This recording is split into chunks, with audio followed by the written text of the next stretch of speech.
Hi hello ಎಲ್ರಿಗೂ ನಮಸ್ಕಾರ. Welcome back to Netra's cookery channel. ಬನ್ನಿ ಇವತ್ತು ಪನ್ನೀರಿಂದ ಒಂದು ಫ್ರೈಡ್ ರೈಸ್ ಹೇಗೆ ಮಾಡೋದು ತೋರಿಸ್ಕೊಡ್ತೀನಿ ನೋಡಿ. ಇವಾಗ ಸ್ವಲ್ಪ ಆಯಿಲ್ ಹಾಕ್ಕೊತೀನಿ. ಇವಾಗ ಪನ್ನೀರ್ನ ಹಾಕೋಣ.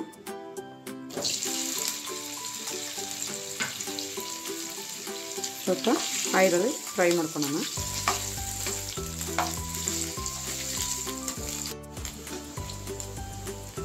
ನೋಡಿ ಇವಾಗ ಪನ್ನೀರೆಲ್ಲ ಚೆನ್ನಾಗಿ ಫ್ರೈ ಆಗಿದೆ. ಇವಾಗ ನಾನು ಎತ್ಕೊತೀನಿ.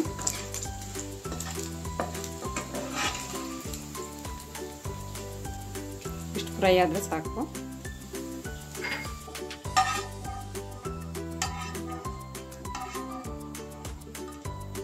ಬಾಣಲಿ ಇವಾಗ ಬಿಸಿಯಾಗಿದೆ. ಇದಕ್ಕೆ ಇವಾಗ ಆಯಿಲ್ ಹಾಕ್ಕೊತಾ ಇದ್ದೀನಿ. ಇದಕ್ಕೆ ಇವಾಗ ಶುಂಠಿ ಬೆಳ್ಳುಳ್ಳಿ ಸಣ್ಣದಾಗಿ ಕಟ್ ಮಾಡಿಟ್ಕೊಂಡಿದ್ದೆ, ಅದನ್ನು ಕೂಡ ಸೇರಿಸ್ಕೊತೀನಿ. ಒಂದು 7-8 ಎಸಳು ಕರಿಬೇವು, ಒಂದು 3 ಹಸಿಮೆಣಸಿನಕಾಯಿ ಕಟ್ ಮಾಡ್ಕೊಂಡು ತೊಗೊಂಡಿದ್ದೀನಿ, ಅದನ್ನು ಕೂಡ ಸೇರಿಸ್ಕೊತೀನಿ. ಒಂದು ಮೀಡಿಯಮ್ ಸೈಜಿಂದ 2 ಈರುಳ್ಳಿ ಉದ್ದ ಕಟ್ ಮಾಡ್ಕೊಂಡು ತೊಗೊಂಡಿದ್ದೀನಿ, ಅದನ್ನು ಕೂಡ ಹಾಕೋಣ. ಹಾಗೆಯೇ ಬೀನ್ಸ್ ಸ್ವಲ್ಪ ತೊಗೊಂಡಿದ್ದೀನಿ, ಅದನ್ನು ಕೂಡ ಹಾಕ್ಕೊತೀನಿ. ಹಾಗೆಯೇ ಕ್ಯಾರೆಟು ಉದ್ದ ಕಟ್ ಮಾಡ್ಕೊಂಡಿದ್ದೀನಿ, ಅದನ್ನು ಕೂಡ ಹಾಕ್ಕೊತೀನಿ. ಹಾಗೆಯೇ ಕ್ಯಾಪ್ಸಿಕಮ್ ಕೂಡ ಹಾಕ್ಕೊತೀನಿ. ಹಾಗೆ ಒಂದು ಕಪ್ಪು ಕ್ಯಾಬೇಜ್ ತೊಗೊಂಡಿದ್ದೀನಿ, ಅದನ್ನು ಕೂಡ ಸೇರಿಸ್ಕೊತೀನಿ. ಇವಾಗ ಇದನ್ನೆಲ್ಲ ಫ್ರೈ ಮಾಡ್ಕೊಳ್ಳೋಣ.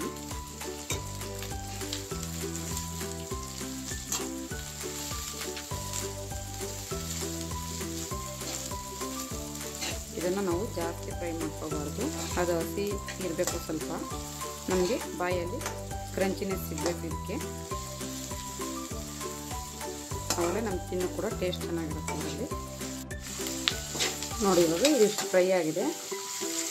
ಇವಾಗ ನಾನು ಫ್ರೈ ಮಾಡಿಟ್ಕೊಂಡಿದ್ನಲ್ಲ ಪನ್ನೀರು, ಅದನ್ನು ಕೂಡ ಸೇರಿಸ್ಕೊತೀನಿ ನಾನು ಇದಕ್ಕೆ.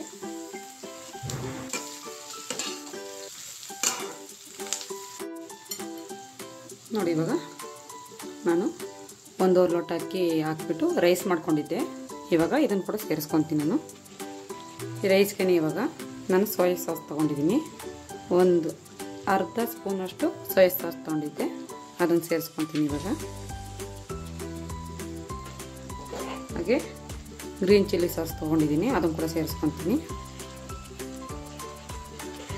ಹಾಗೆ ಪೆಪ್ಪರ್ ಕೂಡ ಹಾಕ್ಕೊತಾ ಇದ್ದೀನಿ, ಕಾಳು ಮೆಣಸಿನ ಪುಡಿ. ಹಾಗೆಯೇ 1 ಟೀ ಸ್ಪೂನಷ್ಟು ಗರಂ ಮಸಾಲ ಹಾಕ್ಕೊತಾ ಇದ್ದೀನಿ. ರುಚಿಗೆ ಎಷ್ಟು ಬೇಕಷ್ಟು ಉಪ್ಪು ಕೂಡ ಸೇರಿಸ್ಕೊತಾ ಇದ್ದೀನಿ. ಬನ್ನಿ ಇವಾಗ ಇದಕ್ಕೆ ನೀಟಾಗಿ ಒಂದು ಮಿಕ್ಸ್ ಕೊಡೋಣ. ಇವಾಗ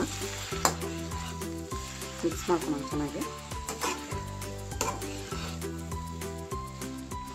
ನಿಧಾನಕ್ಕೆ ಸೇರಿಸ್ಕೊಳ್ಳಿ, ಅನ್ನ ಹೊಡಿದಿರೋ ಥರ.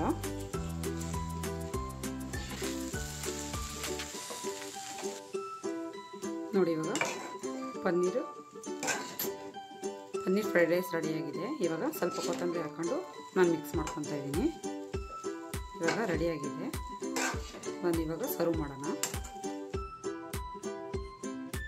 ನೋಡಿ ಉದುರಾಗಿ ತುಂಬ ಚೆನ್ನಾಗಾಗಿದೆ, ತುಂಬ ಚೆನ್ನಾಗಾಗುತ್ತೆ ಇದು. ನೀವು ಒಂದ್ಸತಿ ಮನೇಲಿ ಟ್ರೈ ಮಾಡಿ ಇದನ್ನು. ಪನ್ನೀರ್ ಫ್ರೈಡ್ ರೈಸ್ ತುಂಬ ಚೆನ್ನಾಗಿರುತ್ತೆ ಇದೇ ಥರ. ನೋಡಿ ಇವಾಗ ನಮ್ಮ ಪನ್ನೀರ್ ಫ್ರೈಡ್ ರೈಸ್ ರೆಡಿಯಾಗಿದೆ. ನೀವು ಒಂದ್ಸತಿ ಎಲ್ಲರೂ ಮನೇಲಿ ಟ್ರೈ ಮಾಡಿ, ತುಂಬ ಚೆನ್ನಾಗಿ ಬರುತ್ತೆ. ಹಾಗೆ ನಮ್ಮ ವಿಡಿಯೋ ಇಷ್ಟ ಆದಲ್ಲಿ ಒಂದು ಲೈಕ್ ಮಾಡಿ, ಶೇರ್ ಮಾಡಿ, ಕಮೆಂಟ್ ಮಾಡಿ, ಹಾಗೆ ಸಬ್ಸ್ಕ್ರೈಬ್ ಮಾಡಿ. Thank you for watching. Bye.